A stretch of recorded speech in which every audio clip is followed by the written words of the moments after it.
Let me tell you about a girl I know. She traveled around for a year or so. She saw things, felt things, heard things from people who didn't know how to sing. Oh, they scream from the top of their lungs, shouting out, they wanna know I love someone. People are dying, politics lying, people directing the show. Storms are raging. In 1962, America's space dreams hung by a thread. One miscalculation could mean death. But before John Glenn would trust his life to the most advanced computers on Earth, he wanted one person to double-check the math. That person?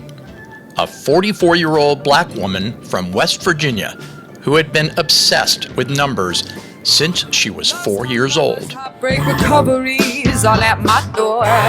My feet are grounded, but boy, I'm drowning in the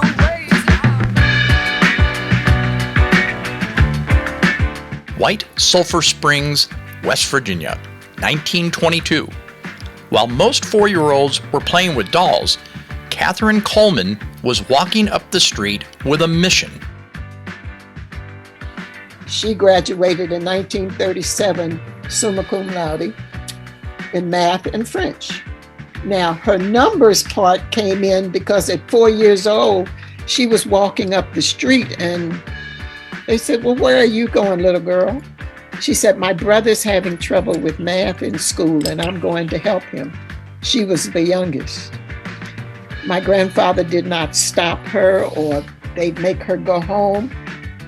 At 4, the friend of the grandmother said, I think I need to start a kindergarten class. She needs to be in school. But Katherine's obsession with numbers went deeper than anyone realized. By age 10, she was ready for high school. By 14, she had graduated. By 18, she held 2 college degrees. But in 1939, the Jim Crow South had other plans for brilliant black women. Or so they thought.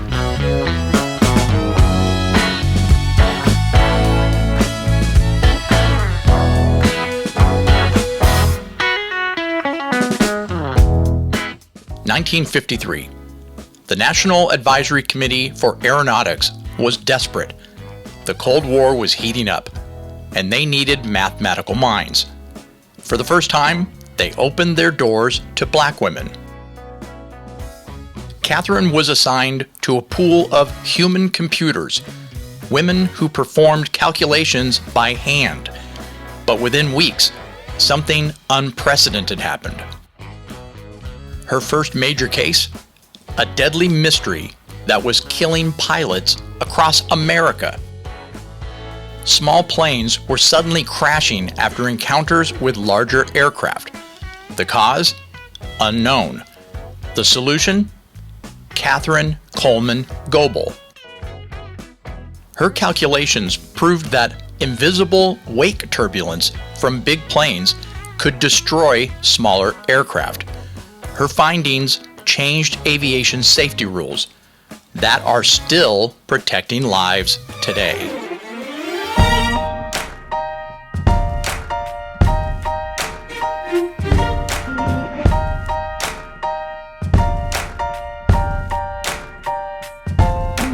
Fear runs deep, spreading like a virus. Hate is cheap. 1961. The Soviet Union was winning the space race. America was desperate for heroes, but they were about to discover their secret weapon wasn't a rocket. It was a woman with a pencil. Alan Shepard's mission, John Glenn's orbit, the Apollo moon landing. One woman's calculations made them all possible.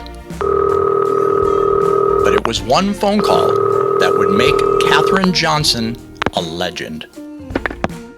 When John Glenn was to be the first astronaut to go up into the atmosphere and come back, and they wanted him to come back in a special place And that was what I did. I computed his trajectory. And from then on, anytime they were going to compute trajectories, they were given mostly all of them to my branch. And I did most of the work on those by hand. But when he got ready to go up, he said, call her. And if she says the computer's right, I'll take it. John Glenn wouldn't fly until Katherine personally verified the computer calculations. If she said the numbers were good, he'd risk his life.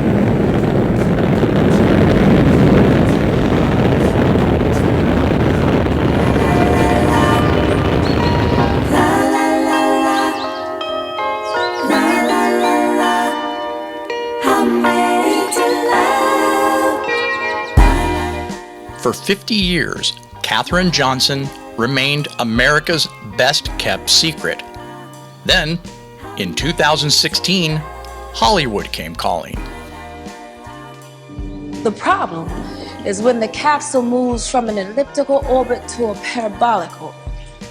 There's no mathematical formula for that. And I read the script, and I just remember thinking, how come I've never heard this story before? And I started asking you, have you ever heard of these women? Have you ever heard of Katherine Johnson? Did you know women had anything to do with the great race to space? And the answer kept coming up, no. And I was like, angry, because this is a very important piece of history that we should know. I did not know that that was a dream that I could have. Oh, she did a very beautiful job of what she had to work with. At 97, Katherine finally received her due. The Presidential Medal of Freedom. With her razor-sharp mathematical mind, Katherine G. Johnson helped broaden the scope of space travel, charting new frontiers for humanity's exploration of space, and creating new possibilities for all humankind. From sending the first American to space to the first moon landing, she played a critical role in many of NASA's most important milestones. Katherine G. Johnson refused to be limited by society's expectations of her gender and race while expanding the boundaries of humanity's reach.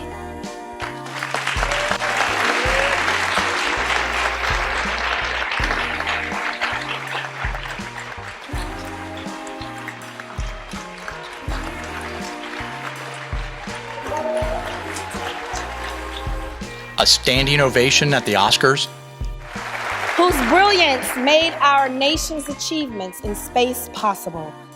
And now, please welcome a true NASA and American hero, Katherine Johnson.